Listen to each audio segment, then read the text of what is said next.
What's good, YouTube? Back with If a single truthful statement left... And today we're going to be reacting to Moist Critical. He is a cheater. I'd like to start by addressing all of the individuals on Twitter that have been spamming me today demanding that I give Billy Mitchell an apology. This is my official response. I don't even know who Billy Mitchell is. To all of you. Almost fell off the chair on the way down.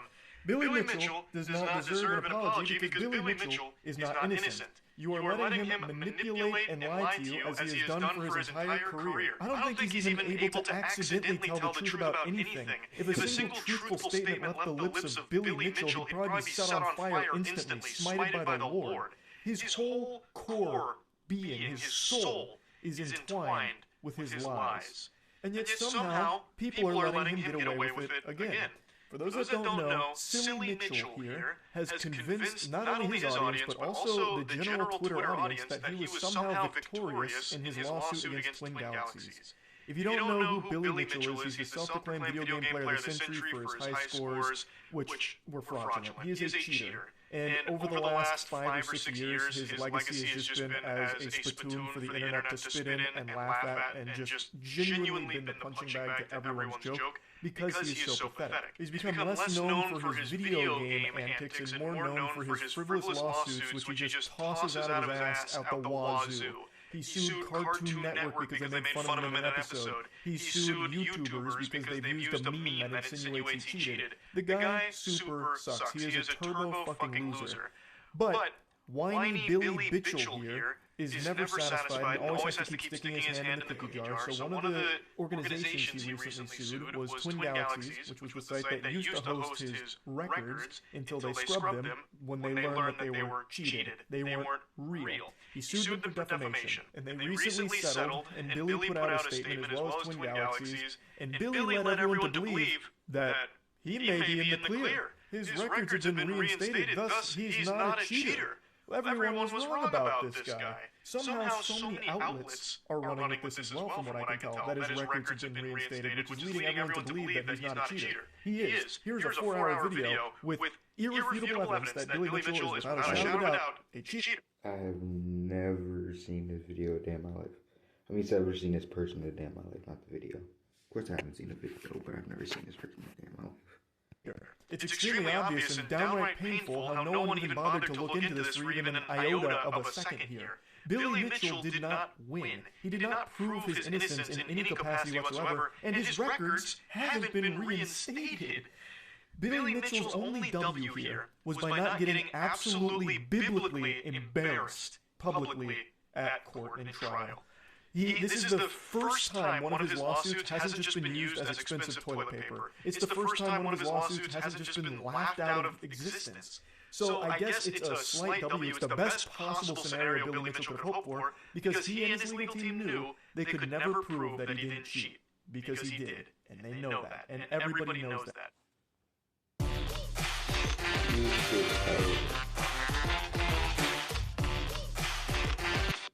And they know that, and everybody knows that. But they reached this settlement through a couple of different reasons, which we'll get to in a moment. But the settlement doesn't reinstate his records. Carl Jofts just posted a video breaking it down a little bit deeper, so check that out if you want to get into the nitty-gritty. His video title says Billy Mitchell lost his lawsuit, which isn't exactly correct. Nobody won. But since nobody won, Billy Mitchell kind of got the best outcome. He got the good ending for his dead to rights case. Like, it's a load of baloney, and the fact they settled means that Billy Mitchell got the best he could have hoped for. He didn't necessarily lose the lawsuit. Now let's address the reinstated records everyone keeps talking about. What Twin Galaxies agreed to do was make a historical archive for how the site used to be when Billy Mitchell's fraudulent records were still there. They basically just added a Wayback Machine that showed Billy Mitchell's old records on it. That's it. It's not on the main leaderboard. They're not officially endorsing those as real runs. Twin Galaxies, from what I can tell, still maintains that they are fraudulent and he is a cheater. But they agreed in this settlement to at least house them on Twin Galaxies under this archive. That's it. It's just a portal to peek at Billy Mitchell's bullshit through Twin Galaxies' historical archive. It's just Wayback Machine for it. It's not an official reinstatement of his runs or giving them the stamp of approval that they're legitimate. He will never, ever be able to prove he didn't cheat, because he did, and he knows that. The number one defense against defamation is the truth, and the truth is Billy Mitchell is a cheater. And if this ever made it to trial, that would come out. So the settlement here is absolutely the best case scenario for him. Which sucks. It is really sad that Twin Galaxies settled here. The unfortunate reality is things went wrong on Twin Galaxies' legal side, and things went really wrong on Billy Mitchell's legal side. You can see so well. But at the end of the day, they ended with this settlement because it couldn't continue with the way it was going and the expenses that it was incurring. As tragic as it is, that's the American way. Whoever has the most money will usually win when it comes to these legal matters. It was becoming too expensive, and it reached this settlement, which is the best case for big boy Billy. Even if you just look at his official statement, this is really grinding my gears, nowhere in here does it even suggest that he was cleared of the cheating allegations, because he's a goddamn cheater, and everyone knows it, but for some reason, because Billy Mitchell is saying, like, the records have been reinstated, they're like, oh, he must not be a cheater anymore. And even in the statement, it even makes it very clear that it's part of the official historical database, not the actual leaderboards. It's totally separate. It's not real. They're fake. But people still ran with it. And they're like, Charlie, when are you going to apologize to Billy Mitchell? You know he's innocent now, right? It's like, no, hop off the goof juice. He's not. Now, there's a mention here of Dr. Zaida, and if you go to Twin Galaxies' website, you'll find that name mentioned as well. A supposed super scientist who's willing to risk his entire career in the defense of Billy Mitchell by suggesting it's possible he didn't cheat for those records. And this man is a goober, a straight-up goober. Carl Jobs goes more in depth on his claims. I'm just going to give you some of the cliff notes. One of his unironic suggestions is that, well, it's possible Billy Mitchell forgot to clean the tapes before recording, which caused some artifacting, which made it look suspicious. To try and explain away how his runs matched identical to MAME runs. Unmodified runs somehow just artifacted with a not clean tape and looked exactly like the MAME runs multiple times over the course of years. What a weird coinky-dink that is, huh? Like, those are some of his suggestions. It is bafflingly stupid what this guy tries to claim. I highly encourage you to watch that Veritas video going over the entire Billy Mitchell thing. There is no room for just freak coincidences, or maybe there was some kind of malfunction, which is something that Dr. Zaida suggests. There may have been a malfunction. What in tarnation?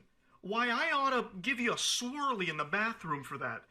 He doesn't give him any evidence to it. He just says, could have been a malfunction. What malfunction would cause it to look exactly like MAME? Like, what? How? It is unironically one of those last-ditch Hail Mary responses you give when you have no out and you know your goose is cooked. Like, Charles, whose cocaine is this in your car? Well, I have no idea. I don't know how that got there. Well, why is it in your car? I don't know. Something clearly went awry. Must be some kind of malfunction. Bro, just the most lying. Exactly, bro. He just did a perfect example. It just doesn't make sense. It doesn't.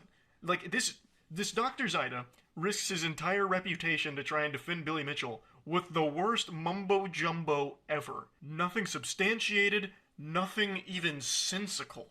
And Twin Galaxies just puts his name on this pile of garbage, saying, you can take the heat for this, but we're going to go through with this settlement and just put up a historical archive of his old record.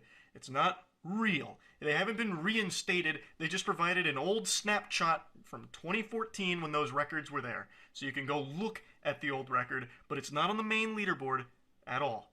His records have not been reinstated. Billy Mitchell has not proved that he... I don't have much to say this video because I do not know who this person is. He didn't cheat. He never will because he cheated. And that's the simple explanation of it. Billy Mitchell got this settlement because he had more money than the other side. So he was able to squeak this out, which is a very slight win for him, admittedly, which is upsetting, because he doesn't deserve it. Had this gone to trial, I have no doubt his clock would have been cleaned here. Anyone, when faced with the evidence of Billy Mitchell's career, and all of the mistakes he made in handling the case, by the way, would immediately rule against him. And he knew that. So he got super lucky with how all of this unfolded. So I just wanted to clear the record here that Billy Mitchell is not innocent. He is not owed an apology from anybody. That's about it. See ya.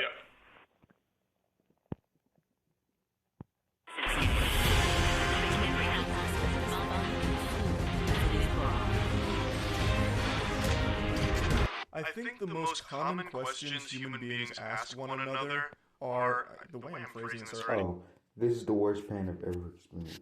Okay, let's get straight to it. Already sounds like some kind of alien who's studying our species, but I think the most common questions people ever get asked are, what are your favorite or least favorite somethings? Or what's the best or worst blank? Example, what's your favorite food? What's your least favorite movie? What's the worst date you've been on? What's the best note you can hit when singing? For me, it's this.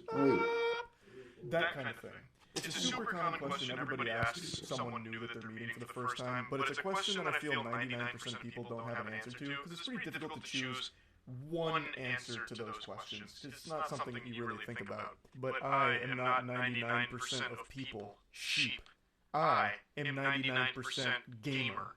So I've always tried to come up with an answer to every conceivable question that goes in this format, and last night on stream, chat asked me, what is the worst pain I've ever experienced in my life? And I didn't even have to think hard about it because I already knew. The worst pain I've ever experienced in my life was a urethral swab at like a standard STD checkup at my urologist. An STD checkup I didn't need, mind you. I wasn't down there sporting anything alarming, but I got it just because he asked. And being a hypochondriac, anytime I'm asked to do like testing or whatever, I just give it a big old thumbs up and say, let's run it. And what a mistake that was. He informed me that it was going to be a urethral swab for this procedure, and this being my first time doing an STD check, I thought it was standard protocol, and in my head I pictured that it'd just be like a really tiny doohickey that he'd stick into the tip of my wiener hole and pull it out, and that'd be that. But my worst nightmares couldn't prepare me for the gizmo he brought out. It wasn't small. This man armed himself with a medieval pike with a cotton ball on the end. And I knew right away this was going to turn into something so much worse than I could have possibly envisioned. I talked about it on stream as well as another similar experience, so I'll go ahead and play those clips. This just sounds, oh my lord. But it really is horrible, so I want to front load this by letting you know, never do a urethral swab under any circumstances. My voice is cracking out of fear just reminiscing on this. I swear to God, he brought out like a fucking train spike to shove down there. Like, he basically got out like a wooden spike, like he was trying to drive it through the heart of a vampire through my cock. It was brutal, and I think it did cause like serious damage. It just sounds like it hurt, bro. It's the worst injury you've ever had. Thanks, Sagi. You're gonna think I'm memeing, but I'm being super serious. I made a whole video on this. I got a urethral swab, and it is probably still to date one of the worst pains I've ever felt. I went to a urologist for just like a general checkup thing, and for some reason he decided to administer a urethral swab, and I had never felt such excruciating agony. Didn't you say you had a wet dream right after the urethral swab too? It's been so long now, I can't remember if I had a wet dream. I think I did. Because I vaguely do remember coming and it being really bad from it. What? But I can't remember. Okay. I can't remember if I, like, jerked or if I had a wet dream. It's been too long now. But the thing is, like, he put it in, and then he, like, swishes it around. Just, like, tearing it up to cause... I hate... That shit sound like it hurt, bro. Cause maximum damage. And then I was just bleeding for days.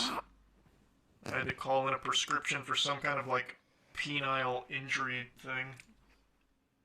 Why didn't you request a female doctor, or did you not care?